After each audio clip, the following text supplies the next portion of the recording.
All right, we have Calen Born on the show. He returns to action next Saturday against Craig Fairley at Shamrock FC 328. I believe this is the co-main event of the evening. Calen, how are you? Hey, doing well. It's your first fight with Shamrock FC since I believe it was back in 2017. How is the training camp been going? How are you feeling on this Valentine's Day? It's been going really well. I've been kind of doing my same thing that I always do. Teaching classes at night and training during the day. So still living at the gym and making my training a lifestyle thing more than just a hobby. The last time you competed was a little over a year ago. It'll be almost 13 months to the day between fights for you. You competed for LFA at LFA 57. You took on Austin Jones, and you were on the wrong side of a unanimous decision. It was the first loss of your pro career, and the first loss, if like the fighter pages are correct, since late 2012 when you lost to Chance Rencounter as an amateur. So talk about that night and what you took away from that night and your first loss as a professional. Yeah, I trained really hard for that fight, coming off of the win against Cassius that past fall. We were just right the train of lots of training, and I was really healthy. Obviously, fighting someone who lives in at elevation, fighting them in Denver at their house is probably a bad idea. Being a flatlander and whatnot, but no excuses. He was the better man that night. Definitely probably won't be taking any high elevation fights anytime soon unless I can make it out there to spend some time training, running the gym and whatnot. Kind of keeps me in Kansas City. So that's definitely something I learned to consider. And I'm super excited to come back home and fight for all my family and friends here in Kansas City. They thought they'd probably never see me again here. So here I am. When you were out there, I mean, people talk about the change in atmosphere and the oxygen levels and things like that all the time when you talk about going to elevation. Did you feel something like during fight week? You're like, oh man, this is not what I expected at all. I mean, and I hate to talk about it because I don't want to take anything away from Austin because he did so well that night, and they came out with a great game plan. But yeah, honestly, I probably hydrated too similarly to how I do when I'm back in Kansas. I kind of have a routine that I always kind of stick to after I weigh in. And, even after sleeping that night after weigh-ins, sleeping at elevation, you get even more dehydrated. And, while I was walking out, it was the first time that I had like cotton mouth and things like that. And I was asking my professor, I was like, hey, can I get a drink? I'm dying over here. And then, my song was about to come on. And I was like, man, this isn't good. And I just kind of the whole thing was a little rough, but neither here nor there. I learned a lot of lessons. And I'm still healthy, and I'm super excited to get in there and show people how much I've improved in the past year. Yeah, I don't think it sounds to me like you're making excuses or anything. Like you said, this is a learning experience, and there may be another time, maybe get signed on with a bigger promotion that they end up in elevation. And these are lessons you've learned along the way. Definitely. I think Joe Rogan was talking, I think, with TJ Dillashaw on their podcast. And TJ was saying he's like minimum 4 to 6 weeks.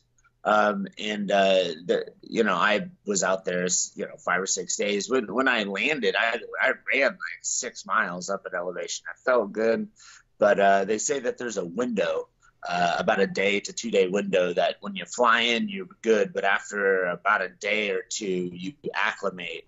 And that's when that kind of starts to set in.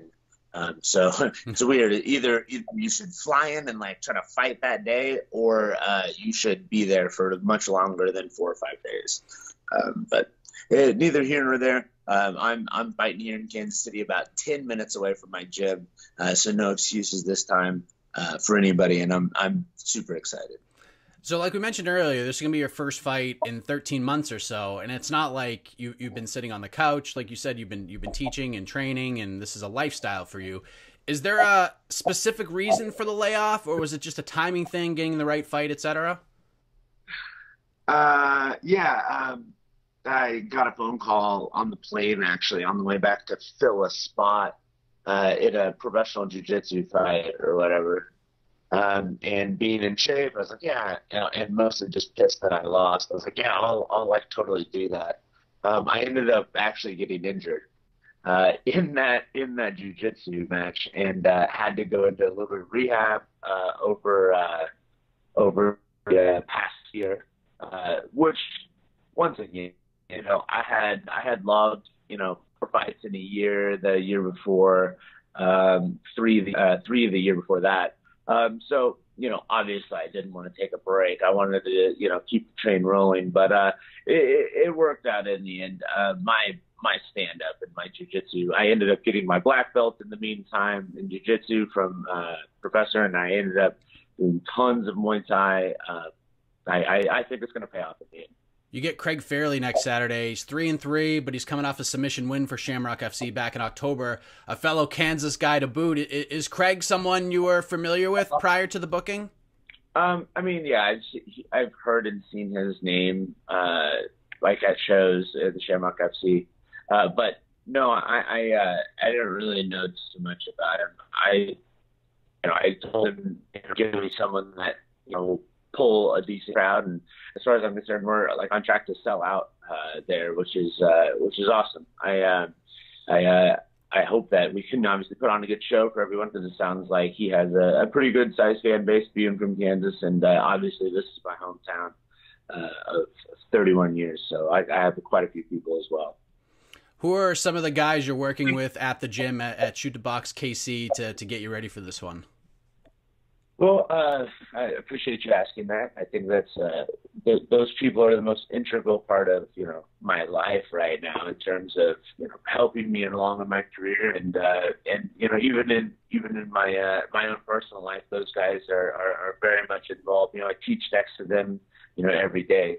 They're coworkers in many senses.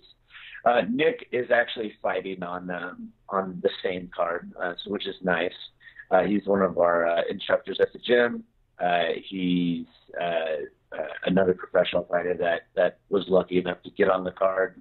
So, we're obviously training together. We do, middle of the day sessions, and then we do pad sessions at night. And, whenever he's not instructing, which is rarely, when we're at the gym, we usually try to squeeze some stuff in. So it's nice to have someone else for my gym on the card. But I mean, outside of that, it's nice to have members, non-fighters that are super athletes that want to train and help, and having such a diverse group of people to pull from, great wrestlers, great boxers, all these different people that want to help both Nick and I out in terms of training and cardio and all that stuff. It really feels like a team effort when you're getting ready at Shootbox. How do you see it all going down? Your first fight for Shamrock in around 2.5 years or so, 10 minutes from your gym, your first fight in Kansas City, Missouri in quite some time. How do you see this all going on? And maybe not a prediction per se, but outside of just getting the win, what are you hoping to accomplish in there as a martial artist? I mean, I just want to, show everyone the same stuff that I keep talking about, in terms of, I've had great improvement. I come from a wrestling background.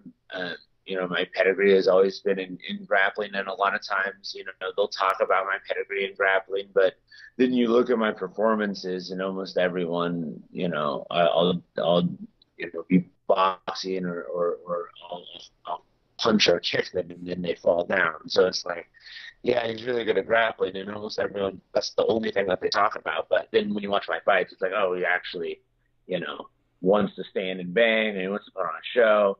I mean, just in my last fight, it was, Shoot a Box versus Factory X Muay Thai, and anyone can go back and watch that fight, and that old boy wanted nothing to do with me on the feet. He'd spent his whole time scoring points by taking me down, unfortunately. I don't think Craig has the athletic ability that Austin Jones, someone who ran the football for Nebraska, I don't think that it's the same there. Granted, they're both purple belts, but yeah, I mean, I learned my lesson. The guy's not going to take me down, and he doesn't like getting hit. And I promise you, just like everyone else, he's going to get cracked a few times. And the old Nate Diaz, they're so good at boxing and kickboxing and Muay Thai until they get hit, and they're magically turn into wrestlers. So I guarantee that that's what it's going to be. He'll probably maybe try to head kick me or something like that, but there's no way he's going out there and hanging with me boxing, and his Muay Thai is not going to hang with me either. So once again, he has 3 submission wins. He has a tall order. He has to submit a 13-year black belt that has an amazing wrestling pedigree. Hopefully sharpened up his striking a little bit, but we'll see. So I wanted to get your take on this because you live in Kansas, correct? Correct. And I'm sure you've seen that the Kansas Athletic Commission is introducing the option of open scoring starting next month, and Invicta FC is going to play around with this on their card beginning in March. But are you in favor of this experiment with the open scoring, or do you not think this is the solution to judging and scoring and those issues in MMA? It's so tricky to comment on that. So how do you judge a fight? Is it points? Is it, in Pride, it was, when the bell dings, who's winning? Is that true? I mean, because in reality, it's the last few minutes or last few seconds of a fight really all that matter, right? Because if you're being finished, then, because you can't move around anymore, then you're being finished. I don't know. It's, I guess for the sporting aspect of it, it's nice to have, a scoring, a 10-9, scoring system and so on and so forth, but the scoring has to be standardized, and the judges, they have to be better trained in terms of, I shouldn't have 2 judges judging me on different criteria, and sometimes I feel that this guy, he's tallying up all these takedowns, but this guy sees that, he's taking him down, but he's not hurting him. It seems like each judge kind of takes their own, path. And if we could somehow standardize that a little bit, which I know is, difficult, especially with something like MMA. It's not boxing. It's not like you're counting body shots, counting headshots. It's, who has the more significant strikes, and it's, pretty mathematical. That's where, MMA is like, well, you pressed him against the cage and you got a couple takedowns, but that head kick actually rocked him. And, so which one, actually is worth more. Once again, I think that like training, whichever one they choose, actually training judges more than once, and once again standardizing in a way to where judges are more uniformly making decisions. I think that's like a bigger issue. That's fine. Decide on some rules for us to follow. But once we decide on those rules, the people that enforce them, making them all be on the same page in terms of their judging and the point scoring is, I think, super important. It's crazy sometimes. You see some of these like split decisions, and 2 judges are definitely for the other guy 30-27, and then the other guy's 29-28, and you go to the next fight, and it's the same thing. You have one judge dissenting from the others, and you go back and you look and you see that it's like that. So, like I said, to long-windedly answer your question, I don't so much see it as in like the opening, those kinds of changes in terms of open scoring versus like the actual point scoring, but I think really like training these guys and not calling people who have a athletic commission card to be like, hey, are you free on Saturday to judge? I know you haven't judged in like 3 years, but would you mind stepping up? I think like that's what's really killing some of these events. It's just not having qualified people. Yeah, like I'm for experimentation. I have no issue with them trying something different. Like, and I feel like, especially with this open scoring concept, where in every other sport, like the NBA and the NFL, like, where you stand at all times. Like, you can just look up at the scoreboard and you can be like, oh crap, we're down 8 points. We need to score 8 points to tie this game. In MMA and combat sports, you don't really have that. I mean, you see open scoring in Glory and there's holes in that, but it'll make things interesting. You know, after each round, you're sitting on the stool and you find out that you won that round 10-9 or you lost that round 10-9. Like, that makes things a little interesting, but I don't think it's the answer. I think it's a Band-Aid at best. But at least I applaud Kansas for at least trying it out and at least seeing how it works. We can eliminate the things that don't work. We can capitalize on the things that do work. So I think that's kind of cool to experiment. But for those out there that are watching this that are like, oh, open scoring is the answer, I don't think it's the answer. But experimentation, let's party with that. But back to you. I noticed, sort of scrolling through Instagram before we talked, that you wear a lot of hats, and one of which, and correct me if I'm wrong on this, that you dabble in the photography world, more on the music side of things. Is that accurate? Yeah. I sometimes, when major artists come through Kansas City, I'll be taking pictures of them at the shows and whatnot. That's, I try to stay pretty involved in the Kansas City music scene. You know, we have a small venue out here and have a couple artist friends, and we just, it's kind of my away from fighting thing, which is nice. Obviously, MMA consumes my life in terms of, instructing at the school and my own training. So it's nice to do things that don't involve knocking people's teeth in, every night. And lastly, I want to bring this up. One of the things I noticed is that your mom is a rock star. She's in her 60s in the gym taking Muay Thai classes multiple times a week, which is absolutely amazing. Talk about your mom, man. I mean, she's a Muay Thai gangster getting it done and proving that age and numbers don't mean a darn thing. I'll gladly talk about my mom. She one of our most consistent Muay Thai students. Has always super been in shape, had the trying to work on the 6-pack even at 60, 64. I think she just had a birthday, but we'll say the number that you did. And it's great, like I said, she's kind of a poster child for anyone should be able to come in and be fit, work with our fighters, work with Professor. He's a grandmaster in Muay Thai, and not only is he at the highest rank of Brazilian Muay Thai, but he's been there for 26 years. So, I can't even begin to describe. This is the kind of guy who, trained with Vanderlei, trained with Fabricio, Sakuraba came to train with him. It's like these are all huge who's who names, and to have him in Kansas City is such a blessing. And my mom sees that, she wasn't even interested in Muay Thai, but started coming to the classes like, wow, not only is this a great workout, but I'm literally getting world-class instruction. And she's really stuck to it. Obviously at first when someone starts doing something, they'll pick it up for a little bit while it's noon, and the newness wears off and they leave. But she's now a staple of the gym, and much more than just a gym mom. It's once again, and I can't say that anyone, because she is definitely very special to be going out there and mixing it up with everyone the way that she does. I'm just glad she's getting her Muay Thai training after I was a kid.